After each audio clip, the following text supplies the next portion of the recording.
Hello, so I received a message today on Instagram from someone just saying that they were quite inspired by something I put on YouTube around struggling in the first year to understand how to write an essay, and how I went from lacking confidence to eventually getting a first overall, and how my essays really improved in the third year.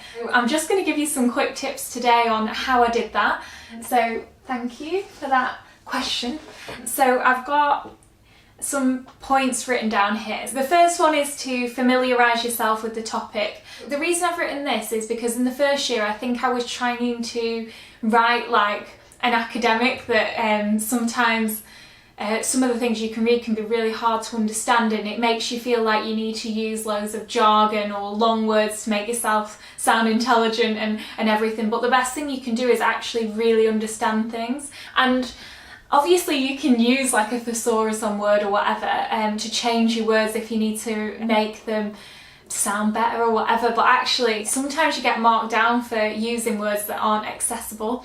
So I wouldn't worry about that. The thing I'd focus on is really understanding the topic, and you can do that from secondary sources. So something that really helped me was resources by Chevelle McLean, and then just finding books like this, Best Practice, Critical Perspectives, different books that I found help me to understand it. And then the second thing I do is then do my research stage, looking at journals. But one thing that I'd say with this is I used to waste a lot of time in this stage where I'd sort of find things really interesting, and then I'd read like in the entire journal, or I'd find a book which I thought was really relevant and I'd feel the need to read the entire book. But when you're actually doing an assignment, you need to be looking at lots of different texts and things. So that's another thing you can get marked down for over-reliance on one author. So I think you just need to be really mindful as you're looking through things not to get distracted by reading too deep into something when you need to be looking at a variety of things. So if you think that it might be that you spend a little bit more time on one piece if you find it really helpful and it's helping you to understand it, but you can't do that with every single thing you come across. So I think it's just not getting carried away with it and just making some really good notes as you're going through. So that brings me on to another point. I used to do a lot of reading and then feel that I was getting somewhere, but actually forgetting a lot of what I'd read. And I think something that I learned that really helped me was, if I was reading something and I thought, oh, that's an absolutely brilliant piece, or that's really made sense to me and I think that's an important point, immediately I would reword it into a couple of lines and try to explain it in my own words. And then it was sort of a piece that was ready for the assignment, which I'd keep in a Word document.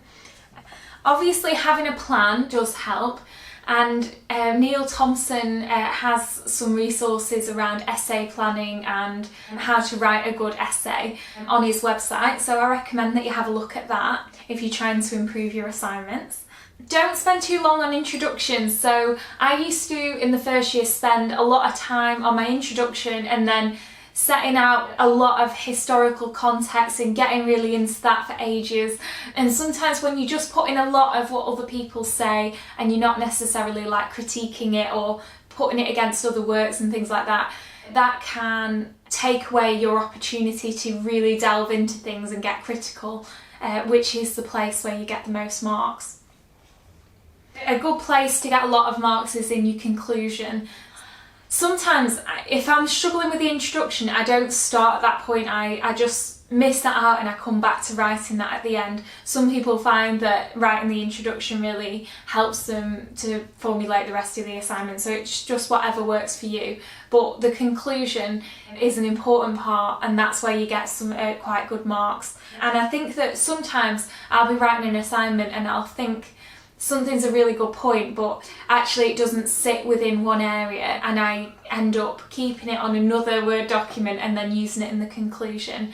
One of the things that I found in the first year that held me back was that I just felt a little bit of anxiety about getting the essay done, and sometimes like my feelings of that would overwhelm me, and I'd feel like I needed to just do loads of reading to get that feeling to go away. But actually a good thing to do is just do a first draft as quick as you can, using the information you have, and then just think about improving it afterwards. So don't get too bogged down with making every sentence sound perfect straight away. So I tend to write a first draft and then I go back and improve it. I use Grammarly. That helps me to look at my grammar above what you can do on Microsoft Word, and it sometimes gets it looking neater. Sometimes if you've written a load that day and you just want to get it looking neater for yourself, I stick it in there and then get it sorted. But obviously sometimes you have to use your discretion with Grammarly, because sometimes things don't sit within the context. So I think an important point is looking at high marks that you've got previously and where you've got the positive comments. So I often got positive marks for using Neil Thompson's writing around anti-discriminatory and anti-oppressive practice.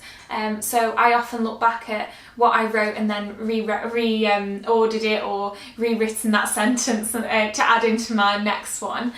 I think sometimes I was using too many words in my assignments, and I think it's because I felt like I didn't want to miss anything out that I'd collected. From carrying on to study at postgraduate level while I'm doing a part-time master's, I got some really good advice from a lecturer who said that you don't have to include absolutely everything, because everything that you read really, even if you don't directly reference it, it'll come through in the way that you structure a sentence or the way that you use language, and so the value of what you've done isn't lost, but you don't need to include everything because sometimes it can take away from your arguments.